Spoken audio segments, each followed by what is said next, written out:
ये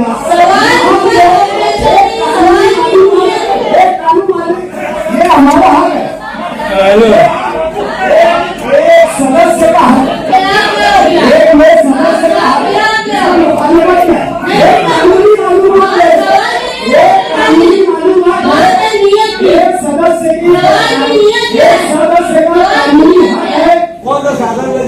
इसका अमल करता प्रशासन, तो इसका आपने खुलासा करना कि हमने करना हाउस के अंदर लाके।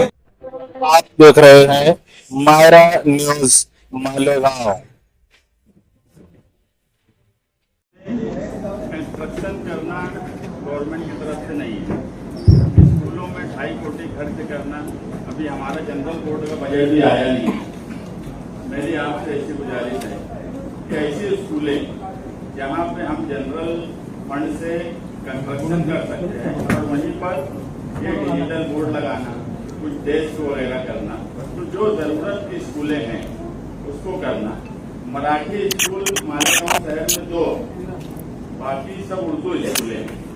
उर्दू स्कूल में भी मराठी कंपलसरी है, क्योंकि इसके जीआर में मराठी स्कूलों में करना ऐसा लिखा है।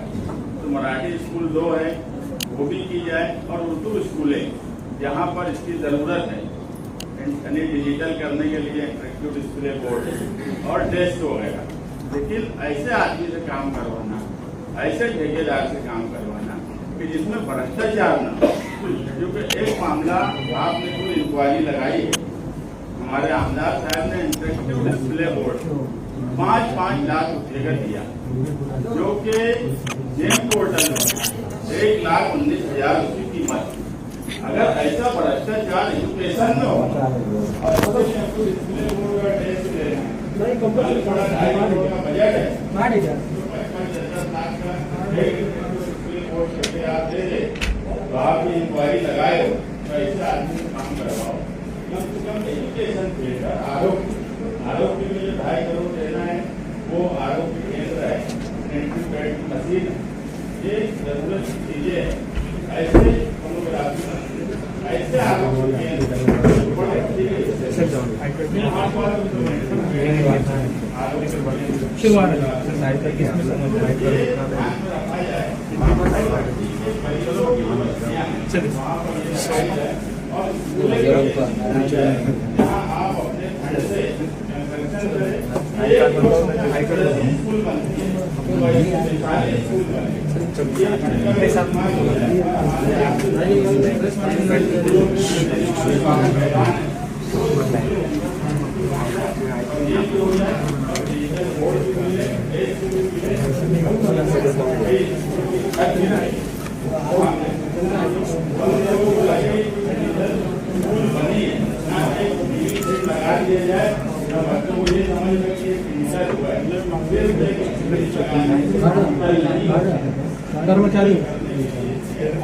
कर्मचारी कर्मचारी कर्मचारी कर्मचारी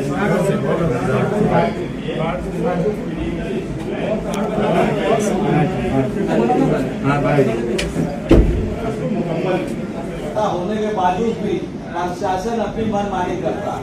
भाई तो ये भी बोलना था, लेकिन इसके ऊपर अगर कभी गौर करेंगे तो हमने पीछे भी देखो, हमने हाउस में पूरा गाइडलाइन करने के बाद भी, लेकिन प्रशासन डीआर बोलो या शासन गाइडलाइन बोलो, कोई भी अनुदान नहीं। हाउस करने के बाद प्रशासन की गाइडलाइन लेने, गवर्नमेंट की गाइडलाइन देने के बाद डीआर होने के बाद भी ना हमारे अकाउंटेंट साहब, ना हमारे आयुक्त साहब, ना उस पर कोई अमल वजनी होती है। ऐसा एक अनेक अनुदान का जो गरज का रास्ता होगा उसके ऊपर खर्चा करो, हाउस की सहमति के साथ। यही बोलना है कि प्रस्ताव बनाकर दोबारा हाउस में आना चाहिए। महापौर मैडम, आपका अधिकार है। ये 5 करोड़ रुपये में कोई बहुत रोड मालेगांव में बन जाएंगे ऐसा नहीं है। अभी इसी महासभा में एक विषय हमारा है आखिर में 100 कोटी का। मेरी आपसे गुजारिश है कि 100 कोटी का प्रस्ताव बनने वाला है, उसमें शहर भर की रोड आने वाली है, डीपी रोड। तो आप सिटी इंजीनियर से सर्वे करा दो और ये 5 करोड़ जो 100 करोड़ वाले काम में ट्रांसफर कर दो। और सिटी इंजीनियर से सर्वे करने के बाद आपका ये अधिकार है महापौर का कि आप उस सर्वे की रिपोर्ट लेकर आप खुद भी सर्वे करिए, क्योंकि प्रशासन कितना अच्छा सर्वे करता है ये पूरे हॉल को पता है। और उस रिपोर्ट पे आप सिफारिश करिए कि कौन सी रोड की ज्यादा जरूरत है। वो 100 कोटी के रोड अगर बनेंगे तो वो शहर भर में हर हिस्से में आएंगे, वो अपोजिशन के वार्ड के हिस्से में भी आएंगे रोड। ऐसा तो है नहीं कि हमारा सब वार्ड एक दूसरे से कनेक्टेड है, अपोजिशन वाला भी है। बहुत सी ऐसी रोड है जो इतनी बड़ी है कि हमारे वार्ड से अपोजिशन के वार्ड तक जाती है। तो उस बात का ख्याल रखते हुए इसको 100 कोटी में ट्रांसफर करो, 5 कोटी, और एक साथ पूरा प्रस्ताव बनाओ।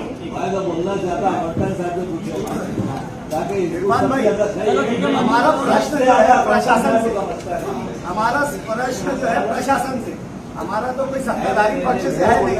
हमारा सिर्फ ये बता दो कि खर्चे की मंजूरी देने का इंटरप्रिटेशन क्या है, क्या सिर्फ रकम को मंजूरी देना है कि प्रस्ताव को मंजूरी देना है, ये स्पष्टीकरण देना प्रशासन को।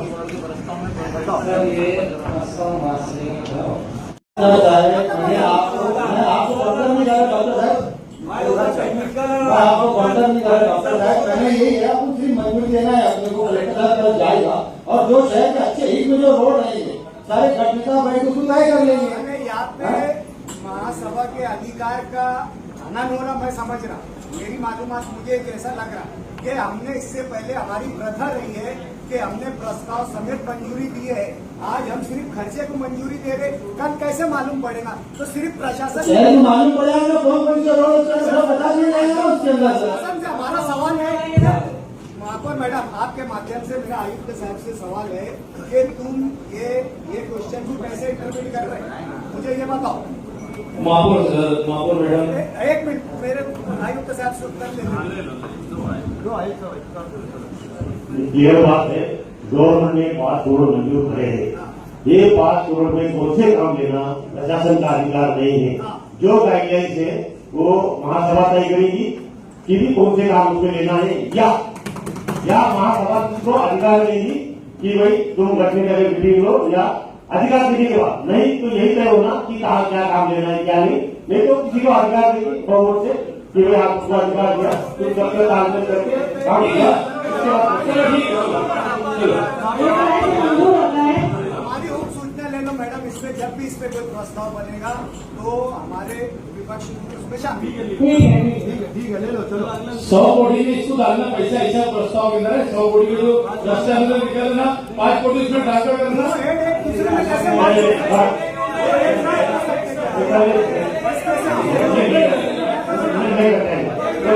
करते ही रहेगा, सेपरेट 5 कोटी के नहीं करते हैं ऐसा, क्योंकि वो कहना है वो सत्य मानना उसको ऐसा कर लो कि जो आप बैलेंस रख भी रहे, हम भी बैलेंस रखेंगे। 100 कोटी का जो प्रस्ताव बनाएंगे तो ये 5 कोटी का अलग रखो। सिर्फ मेरा ये बोलना है कि ऐसी रोड उसमें इख्तियार में है कि अपोजिशन में है, ये ना देखते हुए जो जरूरत की रोड है वो अगर अपोजिशन के वार्ड में भी है तो वो भी लो और प्रशासन ने प्रस्ताव लाना, रिपोर्ट बनाना और महापौर को ये पावर और इख्तियार है कि वो सिफारिश कर सकते हैं, उनसे सिफारिश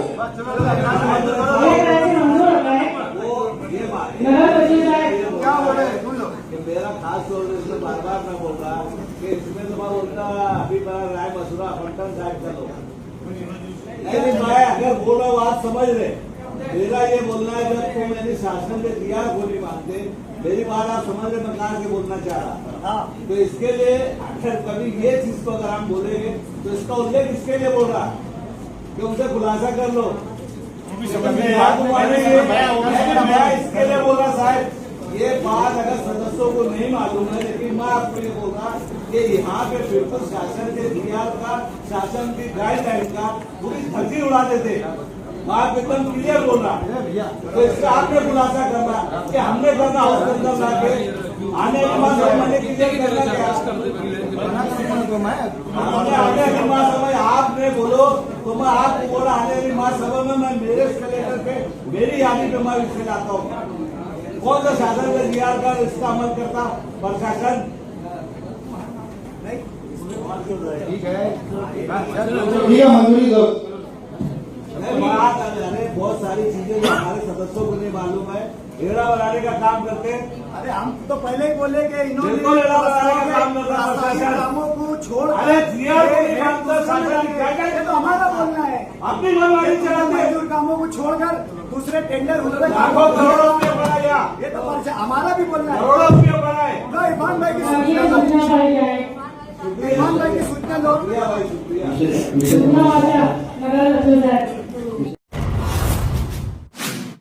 ये जो विषय है, मेरा एक विषय कि शहर के अंदर नहीं, मैं समझता हूँ पूरे और महाराष्ट्र की बात है। एक हमारी पूरे शहर की जितने भी नगर सेवक है, मैं समझता हूँ सबकी तरफ से ये विषय है। अरे धार्मिक विषय, चाहे गीता हो, कुरान हो, बाइबल हो, चाहे कोई भी धार्मिक कोई भी किताब हो, जो हम पढ़ते हमारे धर्म के अनुसार, हमारे इस्लाम के अनुसार जो हम पढ़ते, हमारे मरमीन को हम जो इसारे सवाब देते हैं, जिसको कुरान शरीफ बोलते हैं, हिंदू भाइयों को मिलता है ना, बाइबल है, जितनी भी ऐसी किताबें, धार्मिक किताबें, उसको पढ़ने के बाद ऐसा होता है पुरानी होने के बाद उसके वर्ड निकल जाता है और उसकी बेउम्मती होती है। कहीं हम देखते हैं रोड पे चलते हुए, रोड पे पड़े हुए रहते हैं, कहीं रहते हुए, तो उसके लिए एक कब्रिस्तान मालेगांव कारपोरेशन में और महापुर साहब आपको मैं खास तौर से बोलना चाहूँगा, कहीं कब्रिस्तान के लिए जगह देना चाहिए, उसको वाल कंपाउंड करना चाहिए और उसको एक बड़ा शेड बनाना चाहिए, ताकि पूरे महाराष्ट्र से यहाँ पे लाभ मालेगांव शहर के अंदर उसको जमा करेंगे और उसको जमा करने के बाद एक बड़ा गड्ढा, यानी 100 बाय 100 का गड्ढा खोदने के बाद उसको वहां पे दफन करना, उसको दफन करना ताकि उसकी बेउम्मीदी ना हो। खासतौर से जैसे हमारे मालेगांव के अंदर जो सोनापुर कब्रिस्तान जिसको बोला जाता, एशिया का सबसे नंबर 1 बड़ा कब्रिस्तान माना जाता, पूरे महाराष्ट्र से जो कुरान शरीफ है हमारे जो मदरसों के अंदर पढ़ा जाता, घरों के अंदर पढ़ा जाता, वहां पे लाया जाता और उसको यहाँ से दूर आंध्र प्रदेश के अंदर गुलबर्गा शहर करके एक शहर है, वहां पे लिया तो उसको दफन किया जाता। तो मेरी महापुर मैडम से गुजारिश है, पूरे हॉल की तरफ से मैं बात बोलना चाहता हूँ कि यहाँ पे जगह ऐसी देना कारपोरेशन है ना, 3 से 4 एकड़, उसके ऊपर एक बड़ा शेड बनाना, उसको वॉल कंपाउंड करना, वहाँ पे पानी की व्यवस्था करना, लाइट की व्यवस्था करना और उसको एक साथ साथ मैं ऐसा बोलना चाहूंगा महापुर मैडम, उसको एक नाम देना चाहिए मौलाना बारी, जो हमीदिया मस्जिद के बड़े कब्रिस्तान के बहुत बड़े मौलाना रहे, उसका एक नाम देने से मेरे सर पर प्रस्ताव है।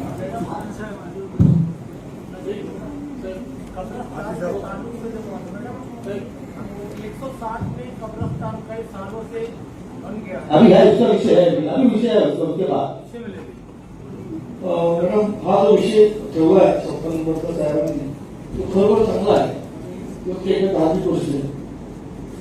माझी या प्रोग्राममध्ये एक अनुभवाची मागणी उदाहरणार्थ, तर शहरात जेवढे महापुरुषांचे पुतळे असतात त्यांना जो कंपाऊंड दिला असता, या महापुरुषांच्या पुतळ्याच्या अवतीभोवती काही जाहिराती लावतात लोक, पुतळ्यांचे विक्रमण होते. याच्यात माझी सूचना दिली, याच्यावर ज्या काही तुम्ही असे आपले जाहीर करत असतील त्यांच्यावर कठोर कारवाई केला पाहिजे. तर महापुरुषांच्या पुतळ्याचं उद्घाटन होती, माझी आपल्याला विनंती महापुरुष या विषयावर त्याची पण तुम्ही सूचना घेऊन घ्यावी ही नम्र विनंती. कुछ बोलना चाहते बोले बोलना तो ये चाहते कि ये हमारे मजहब और हमारे धर्म से कुरान शरीफ न किसी केमिकल से न किसी मशीन से, इसे खाली आदमी साहब ने जो प्रस्ताव लाया मैं मुबारकबाद देना चाहता हूँ शहर की तरफ से, लेकिन ये उतनी बात और उतनी वो चीजें ध्यान देने वाली चीज है कि शायद प्रशासन सोच रहा होगा वहां कंपाउंड करके शेड बना के हमारा काम हो जाता है, लेकिन ऐसा नहीं है। इसलिए कि वहाँ धार्मिक किताब के जो कागज हो गए उसको किस तरीके से वहाँ रखना, उसके लिए कई सारी चीजें वहाँ हमको उसका इंतजाम करना पड़ेगा, रेट रेट लेके रखना पड़ेगा। उसके लिए ऐसा है कि कहीं से ऐसा भी नहीं होना चाहिए जिसकी वजह से हालात बदले। ये सारे जो अपने तबियत से जो है वो सारी चीजों का बोलना इसलिए हमारा जरूरी है ताकि ये आगे कोई अलग तरफ ना बांटे जाए, तो इसके लिए तुमने गाइडलाइन पूरी देना। महापुर मैडम ऐसा है कि जब वो ऐसा मान के चलो अपने 100 बाय 100 का खड्डा बोले, कम से कम 10 से 15 फीट या 20 फुट खड्डा गया हो, उसी तरीका उसका तरीकेकार ऐसा है। मैं उस शहर में गया हूँ, गुलबर्गा शहर में गया हूँ, कब्रस्तान के अंदर मैं जा चुका हूँ। और 2012 के अंदर जब मैं पहली मरतबा नगर सेवक बना था तो मैंने भी बताया, हमारे जो मरूम मौलाना वाली साहब थे, उनकी एक तमन्ना थी, ख्वाहिश, वो शहर पूरे शहर से जमा करके वो भेजा करते। तो जब मैं वो कब्रस्तान में गया, जब मैंने पूरी मालूमात की, वहाँ के ट्रस्टियाँ से मैंने मालूमात की उसको दफन किया कैसा जाता, तो 100 बाय 100 खड्डा बोलते, कम से कम 20 फुट बोले, 30 फुट बोले, और उसके अंदर कुरान शरीफ को डाला जाता, जिसके बड़ा कहते उसके बाद उसके ऊपर मट्टी डाली जाती, मट्टी डालने के बाद थोड़ा पानी डाला जाता, फिर कुरान शरीफ डाला जाता है ना, उसके बाद फिर मट्टी डाली जाती। इस तरीके से वो दफन किया जाता और वो 5-6 साल के अंदर वो डिस्पोजल रहता। वो बड़क भी जो पेपर जो रहते हैं वो बड़क जो है वो भी मट्टी बन जाती। इसमें तो उसकी गर्भवती इंशाल्लाह अल्लाह ने चाहा तो नहीं होगी। और सभी धार्मिक किताबों की बात कर रहा हूँ मैं, एक किताब की बात नहीं कर रहा, पूरे समाज के लोगों की है ना। अगर हिंदू भाई अगर चाहते हैं वो उसके इलाके में बना ले, और जो कहीं चाहते हैं वो इसको उसके इलाके में बनाया जाए, तो सब मजहब की बात है।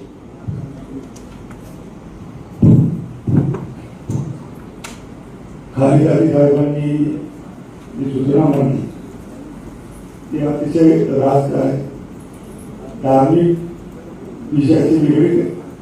मी हिंदू बांधवाच्या वतीने माननीय महापौर मॅडम आपल्याला विनंती करतो की हिंदू बांधवांमध्ये पण जे काही मंदिरं बांधलेली हिंदू एरियामध्ये त्या ठिकाणी लोक जुने देवाचे फोटो आणि जो रोज हार आपण देवाला टाकतो ते हार पण ते काढतात आणि इकडे फेकले जातात मंदिराच्या आजूबाजूला। तर मी आपल्या माध्यमातून प्रशासनाला विनंती केली की त्या जुन्या झालेल्या फोटोंची, त्या पुस्तकाची आणि ते फुलहार ते अर्पण केले जातात याची योग्य पद्धतीने विल्हेवाट लावतो विनंती करतो।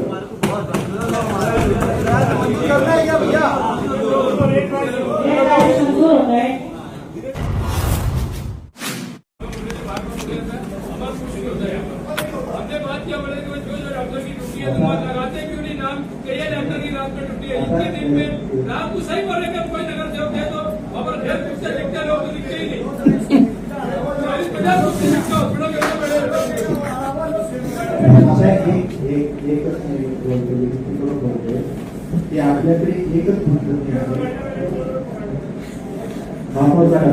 आपल्याकडे पूर्ण कॉर्पोरेशन आणि तो 24 तास काम नाही करत। 8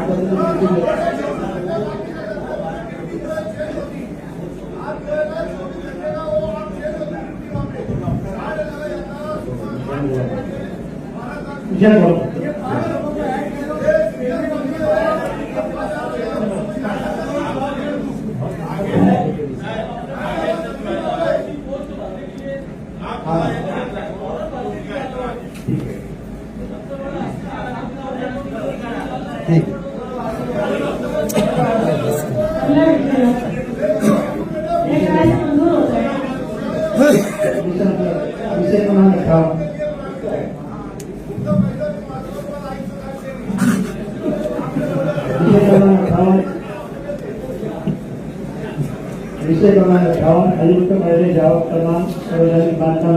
सबसे पहले आदमी कॉर्पोरेटर के नाम से पानी के विषय पर चर्चा की। आपने बताया कि ये विषय इसमें खत्म होने के बाद में हम आज में चर्चा करेंगे। ये चर्चा होगा क्या, मुझे तो 2-3 विषय पर चर्चा करना, लेकिन मैं शॉर्ट करना, तुम्हें 2-3 हो रहे बहुत टाइम लगा रहे हैं।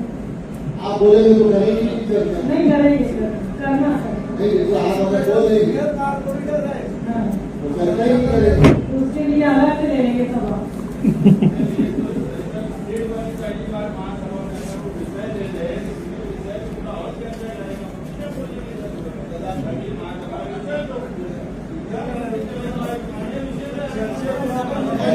मुसाफिर भाई आपने 100 कोटी के ऊपर जो चर्चा की उसी के मुझे जो बोलना है, हाँ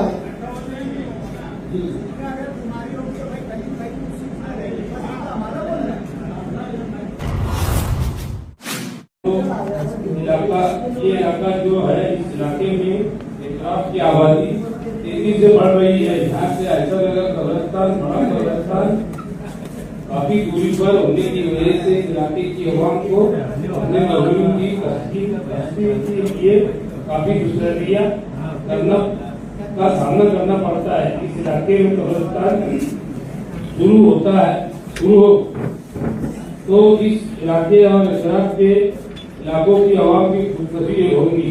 मेयर साहिबा से गुजारिश है कि कब्रिस्तान शुरू करने की तजवीज को फौरी मंजूरी किया जाए। साथ में शेख गुफरान शेख उस्मान कुरैशी बिरादरान इस्लाम पार्टी की जानिब से शुक्रिया अदा करता हूँ। इन्होंने एक नेक काम को अंजाम दिया और अपनी करोड़ों की जमीन कारपोरेशन के हवाले करके कब्रिस्तान शुरू करने की गुजारिश की और सर्वे नंबर 107 वहाँ पर भी पूरा अधूरा काम पड़ा है, वो कब्रिस्तान को भी चालू करना चाहिए।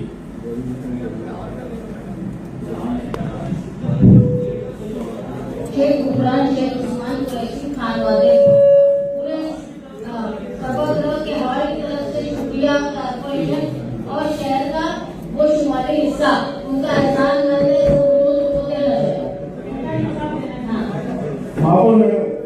दरेगांव शिवार 114 में जमीन मालिक जो है शेख गुफरान शेख उस्मान कुरैशी, उन्होंने 2 एकड़ जगह पे कब्रिस्तान उन्होंने तैयार किया है। मालगंबो जनाजा हॉल सब रेडी है।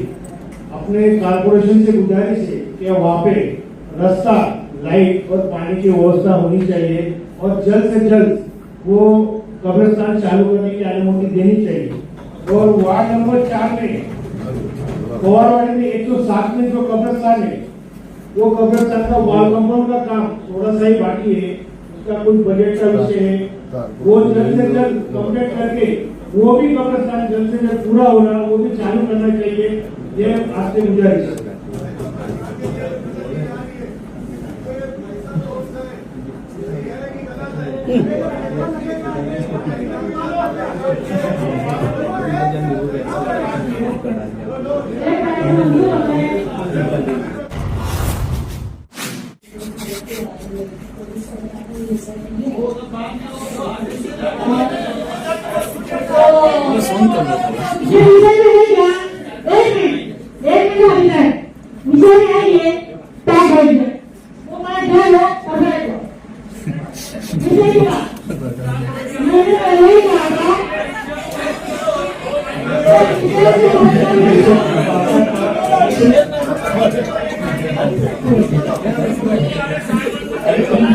बैठेंगे ना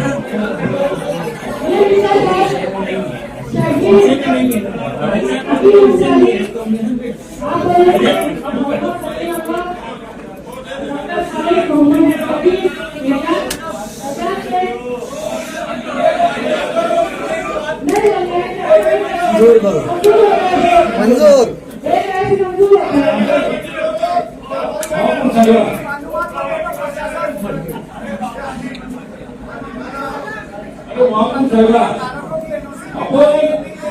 अशा व्यक्तीमध्ये जायचं बोलला त्या व्यक्तीबद्दल तर बोललं नाही तर ती वेगळी होत या शहरामध्ये आणि या सरकारच्या गुंडरांच्या काय भावना आहे या भावना समजून घ्या।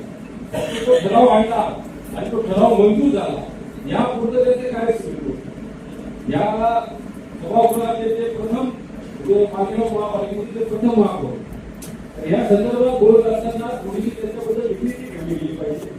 त्यांच्याबद्दल जे काही तरी त्यांचा कार्यकाळ झालेला ते उजळली व्हायला ठीक आहे। आपण जे बाकीच्या गोष्टी करतोय जन्म शताब्दी वर्ष त्याचा सुरू होता तर या संदर्भात मालेगावला निवास साहेबांच्या अनुषंगाने मालेगावचा इतिहास आणि निवास साहेबांचं कार्य हे महाराष्ट्राला कळायला हवं अशा पद्धतीने ती मांडली व्हायला आणि त्याच्या संदर्भात विशेष महासभा फक्त निवास साहेबांच्या कार्यावर त्या ठिकाणी व्हायला चालली आणि त्याचबरोबर मालेगाव महापालिकेने असा कार्यक्रम करायला पाहिजे जन्म शताब्दीच्या आमच्या मागे चर्चा झाली होती की आता बायोपिक येत आहे या साहेबांवर जर बायोपिक काढायची म्हटली तर एक पिक्चर मध्ये पूर्ण होणार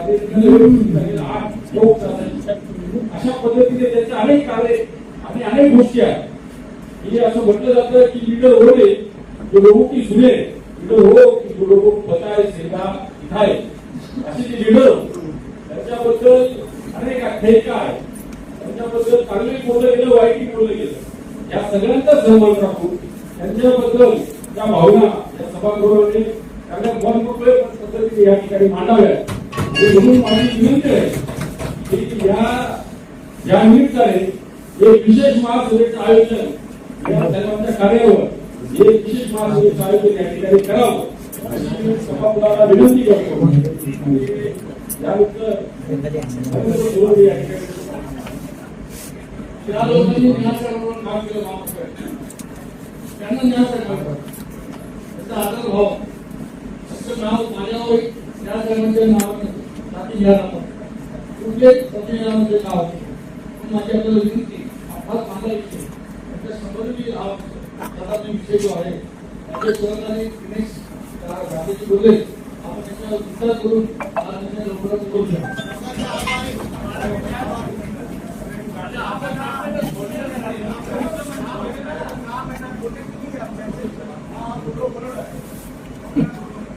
मैडम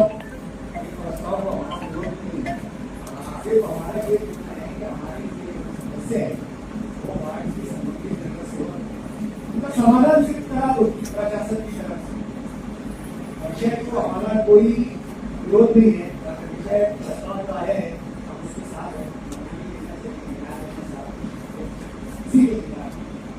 सिर्फ हमारा इतना सिर्फ बोलना है कि एक महिला सदस्य है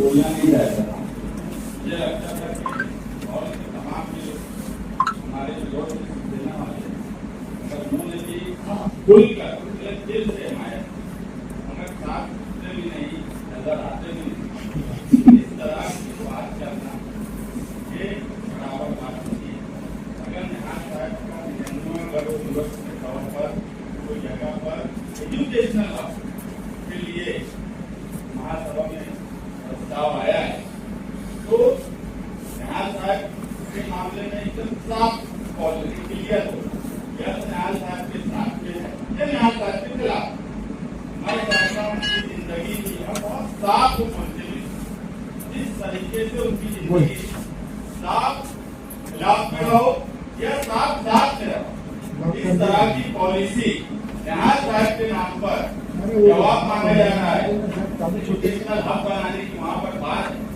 जो हिमायत के लोगों का ये तरीका है ये बिल्कुल गलत तरीका है मेरा साथ बोले मुखालफत करना है मुखालफत करो वोटिंग करवाना है वोटिंग करवा लो ऐतराज नहीं है अगर जिस तरीके से बात की जा रही है वो कहीं ना कहीं गैर मुनासिब बात और ये तरीका बराबर नहीं है महासभा को ये इख्तियार है कि वो न्याय साहब का नाम वहां पर दे बनाने की बात मंजूर करे अगर कोई वोट कराना चाहता है तो वोट करवा दे सूचना लेके आए मगर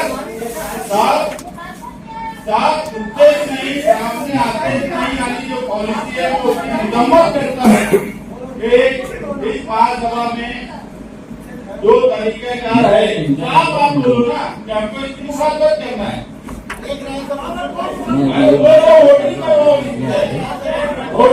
सभा में हम लोग एप्लीकेशन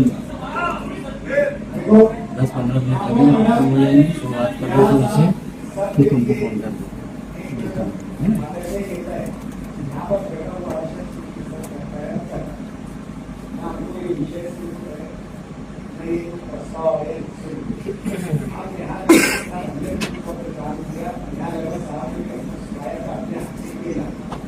हम इस चीज बात बोल रहे हैं कि एक खातून काउंसिलर को ये चाहती है कि मैंने कोई सवाल किया है तो मुझे उसका इत्मीनान बख्श जवाब दे।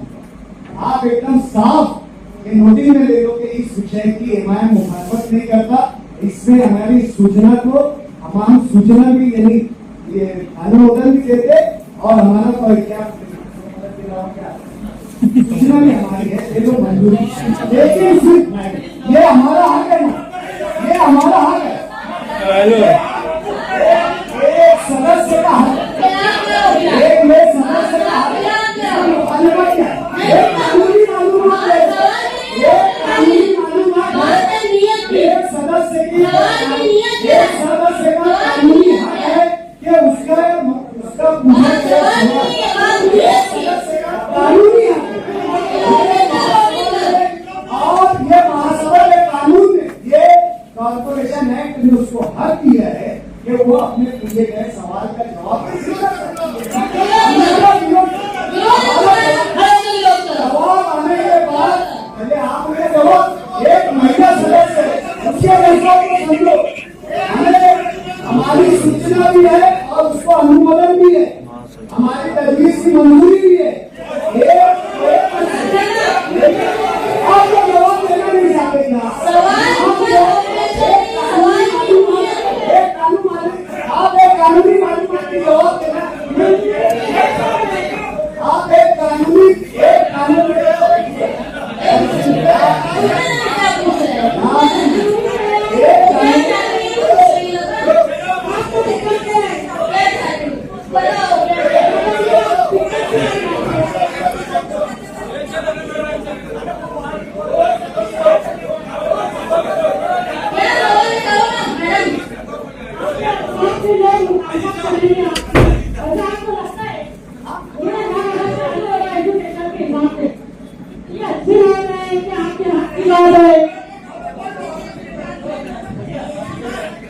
क्या मालूम है ये बोलिए फिर।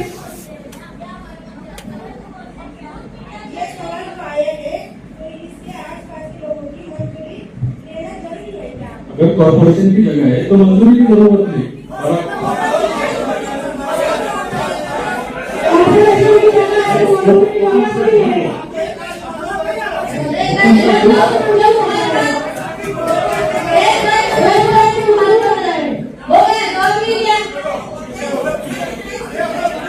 खत्म हुए विषय, काय का विषय